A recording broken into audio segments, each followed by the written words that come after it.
Good evening, ma'am. My name is Praful Bele, and I am from collegedunia.com. Very warm welcome to you on our interview series, which is called Thoughts on Education, where we interview various signatories such as the owners, directors, deans, and HODs of various universities and colleges. Before starting the interview, I would request you to kindly give a brief introduction of yourself, and then we can proceed ahead with the interview. Hi, I'm Dr. Meadows. I am a professor and the head of i2e, the Innovation and Entrepreneurship Center at Jain School of Global Management. My background is as an Accenture IT consultant, Accenture strategy, entrepreneur for a couple of decades, and doctorate in business administration from Harvard Business School. Ma'am, that was really great to hear your introductory part. Now, let's go to the first question of this interview series, and that is, what factors do you believe have contributed to the increase in women's participation in higher education, and how might this trend impact future workforce dynamics? Well, first of all, there are a lot more women in the workforce and bringing business opportunities with them. As they do so and as they take on more and more responsibilities, they need skills. But it's not just about the skills to get the job done. Women also need the approach, the presentation, how to navigate a world of business. For example, if there's a job available and there are job requirements posted, women tend not to apply for the job unless they meet all the criteria. On the other hand, men will apply on average if they meet about half. So who gets the job?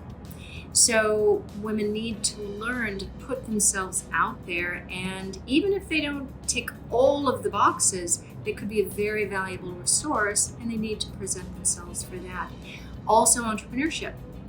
Why do women's entrepreneurial ventures attract less funding? Well, one reason is because when men present to venture capitalists, they focus on the world of opportunity and all the value they could potentially create, whereas women tend to talk about business fundamentals and how they're going to keep the business strong as they grow.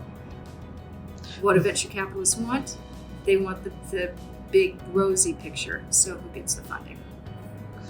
Ma'am, how do you envision the future of education evolving considering advancements in technology, changes in social needs, and other relevant factors? I would, as a design thinker, I always start with the needs. So in this new age of advanced technologies, artificial intelligence, robotics, and so forth, we don't only need digital skills for those particular technologies. What's going to happen is those technologies are going to take over a lot of what humans do and even a lot of what we think. But we still need the human element to handle situations that the technologies themselves don't handle. We need humans with good skills for finding needs, designing solutions, structuring unstructured situations, collaborating with tech and with each other, and more. Ma'am, in what ways does Jain School of Global Management foster mindsets among its students, and what specific programs or initiatives are in place to support this cultivation? Oh my. So SB Jain fosters adaptability in its people, and frankly, according to LinkedIn research, that's the most growing skill in 2023. And in an age of change, we need people who are adaptable. We also need people who can deal with people around the globe, new situations, new technologies. Embedded in all the programs is technology, teamwork, and applying new ideas in real situations, not only in case situations that are discussed in case rooms, but also in projects done for real companies.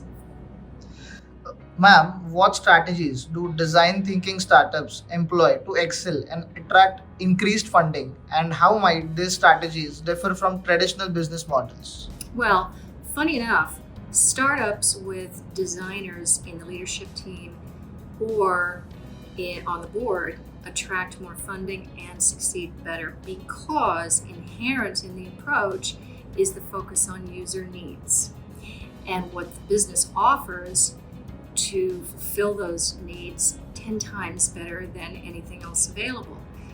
That's what helps the business succeed. Could you provide examples of how leadership teams practically implement design thinking strategies within their organizations to drive innovation and solve complex challenges? Oh, well, there are a lot of organizations that do this. And as a matter of fact, there's a lot of research on design-led companies. They achieve superior results. For example, 3 times return on assets, twice the growth in operating income, and more. Design-led companies like Apple, like Procter & Gamble, even like UBS, the bank, and more, they focus on new needs and grow the business based on those needs. They keep technology at the back of their heads, understanding that that gives us capabilities. But technology itself does not drive business growth. It's how you use it to serve people. Ma'am, any suggestions you would like to give to the current youth and the aspiring students? Given that your world of work will be enabled with advanced technologies, you need to focus on what makes you human and what is valuable about you as a human. You need to be able to explore, grow yourself, lead your own development, find needs, fulfill them, launch offerings, expand what you do. You need to collaborate with technology and with other people. First, work on yourself, transforming you, and add in all of the advanced technology and human skills to make you successful. Ma'am, it was really great to meet you and to listen to your views on our interview series that is Thoughts on Education. We thank you on behalf of the College Dunya team and we wish you all the very best for your future endeavors. Thank you, ma'am. Thank you.